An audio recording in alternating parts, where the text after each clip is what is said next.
చూడండి, ఒకప్పుడు సమాధులకి చాలా వాల్యూ ఉండేదా? ఇప్పుడు పాత నిబంధనలో చాలా వాల్యూ.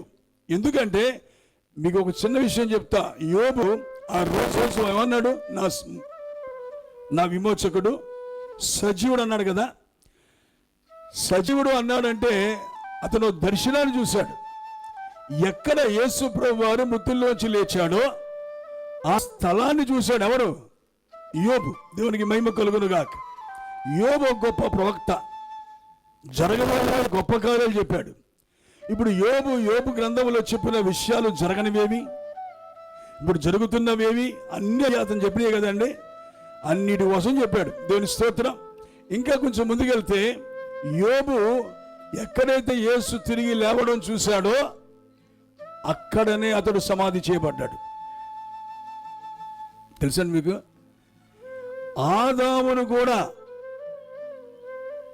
అక్కడే సమాధి చేశారట.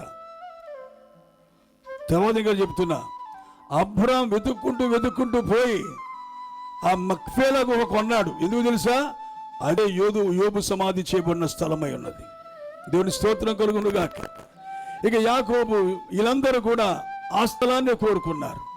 ఎందుకు అలా ఆశించారు ఆ రోజుల్లో సమాధుల విషయంలో అంటే, ఒక్కొక్క రోజు మెస్సియా వస్తాడు, చనిపోయి తిరిగి లేస్తాడు.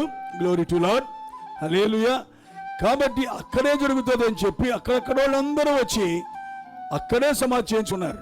నిజంగా విశ్వాసంతో మరణించిన వారు అందరూ లేచి వచ్చారు. ఆ రోజున అందరూ లేచారా? లేదు. ఎవరైతే విశ్వాసంతో ఉన్నారో అందరూ వాళ్ళే లేచారు. దేవునికి స్తోత్రం కలుగునుగాక.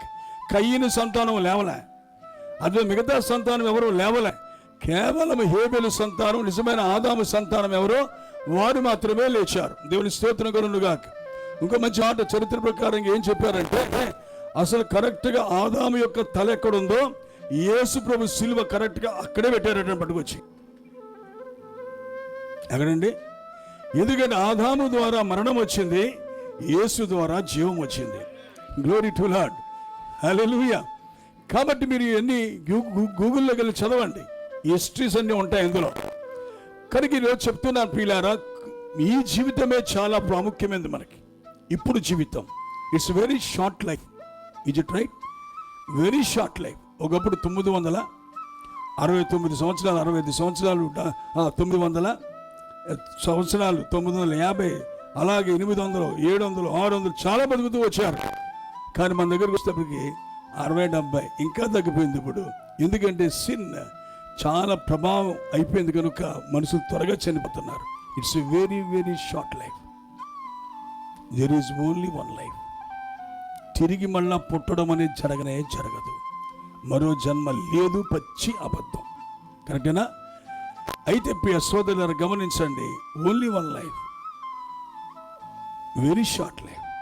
ఇంకో మాట, it's only one chance to get the Kingdom of God. దేవుని రాజ్యాన్ని సంపాదించుకోవడానికి ఈ జీవితం ఒకటే నీకు ఛాన్స్, అవకాశం.